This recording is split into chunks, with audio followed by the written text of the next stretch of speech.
kita itu kan tidak bisa merubah takdir yang sudah terjadi kepada kita. Nah, bagaimana cara kita menerima takdir yang menurut kita itu buruk karena kita menjalaninya dengan air mata, dengan rintihan gitu. Jadi bagaimana caranya kita tuh bisa menerima dengan hati yang lapang.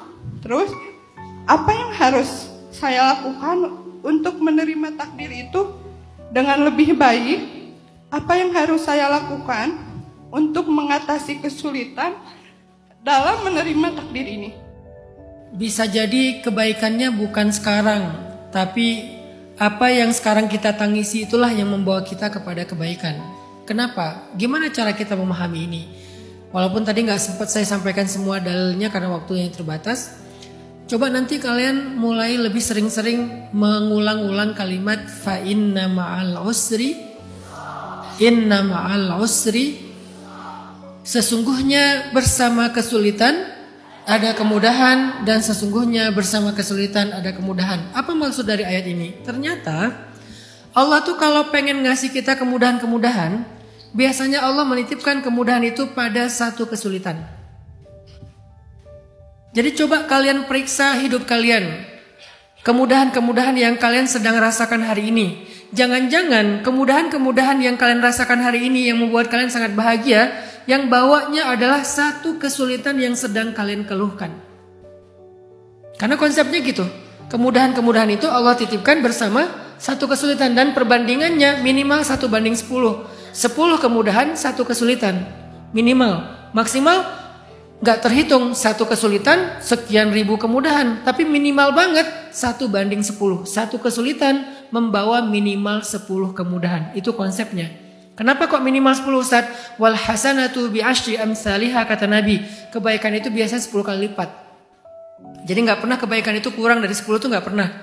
Sedangkan keburukan atau kesulitan 1 biasanya.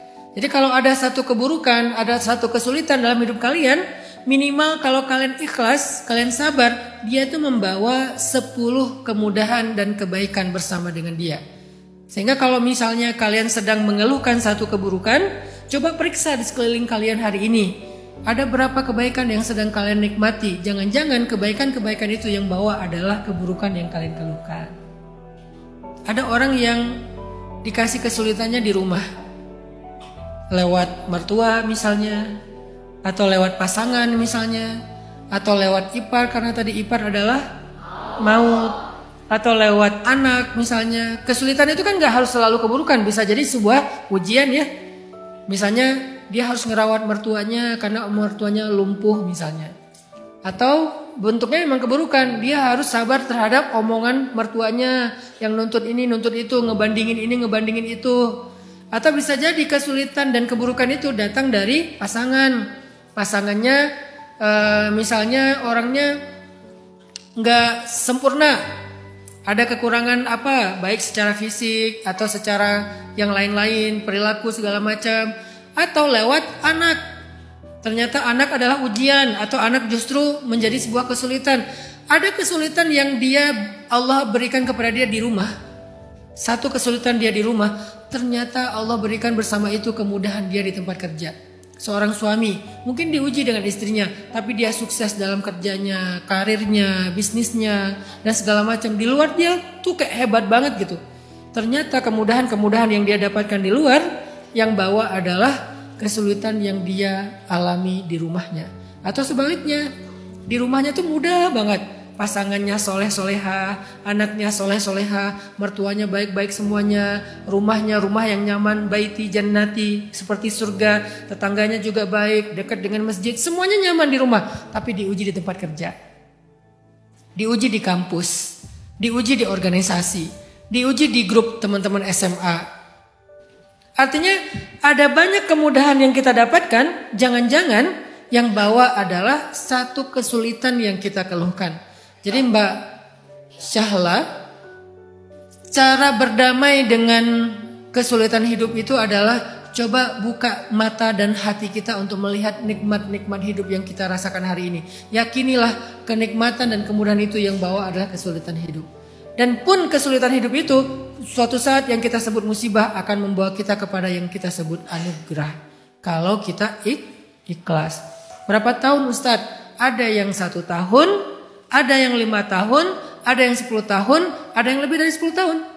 Rata-rata yang saya baca dari kisah para anbiya, musibah baru menjadi anugerah, itu tuh setelah lebih dari 10 tahun rata-rata. Nabi Musa ketika beliau pergi ke Madian, 10 tahun lebih baru kemudian menjadi anugerah. Nabi Ibrahim setelah beliau pergi dari Irak, 10 tahun lebih baru jadi anugerah. Nabi Zakaria, Nabi Yakub, Nabi Yusuf 30 tahun baru jadi anugerah. Artinya emang butuh waktu sih. Coba bayangkan Nabi Yusuf. Bagaimana sampai Nabi Yusuf itu bisa menjadi seorang raja di Mesir? Langkah pertamanya apa? Perjalanan hidup Nabi Yusuf sampai jadi seorang raja di Mesir, langkah pertamanya apa? Dibuang ke dalam sumur kan? Itu anugerah apa musibah? Musibah. Dibuang ke dalam sumur. Oleh siapa? Kakak-kakaknya sendiri, bayangin. Keluarganya toksik. Kecuali ayahnya. Kakak-kakaknya itu toksik, abusive. Secara lisan, secara perilaku, beliau dibuang ke dalam sumur. Ditemukan oleh musafir. Dijual sebagai budak ke Mesir. Coba bayangin, pertama dibuang ke dalam sumur, kedua jadi budak. Ini anak kecil, anak orang solih, anak orang merdeka, di rumahnya nyaman, disayang sama ayahnya, tiba-tiba jadi budak di negeri orang di Mesir.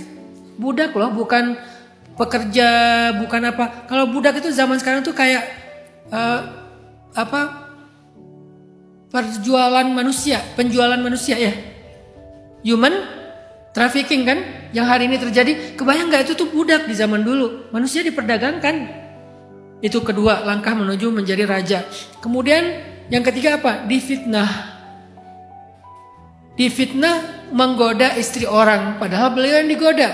Dan buktinya baju beliau sobek di bagian belakang. Saking beliau pengen menghindar. Kalau kita sobeknya bagian mana? Depan belakang. Saking heboh ya. Kalau Nabi Yusuf saking solehnya yang sobek bagian belakang, tapi difitnah. Akhirnya gara-gara difitnah masuk penjara. Coba bayangin perjalanan Nabi Yusuf sampai ke puncak. 1, dibuang ke dalam sumur. 2, jadi budak. 3, difitnah. 4, masuk penjara dan gak ada vonisnya berapa tahun. Bisa selama-lamanya. Tapi asbab-asbab itu semuanya membawa Nabi Yusuf kepada raja yang bermimpi, menafsirkan mimpi, mengurus bagaimana cara menjalankan mimpi itu. Sampai puncaknya beliau jadi nabi dan juga jadi penguasa di Mesir. Itu yang disebut dengan kalimat bisa jadi kamu membenci sesuatu padahal baik bagimu. Bersama kesulitan ada kemudahan, bersama kesulitan ada kemudahan. Kayak gitu tuh. Cerita Nabi Yusuf tuh yang paling jelas tuh. Maka Mbak Syahla, semoga kesulitan-kesulitan Mbak Syahla selama ini suatu saat akan Allah bayar dengan kemudahan dan kebahagiaan.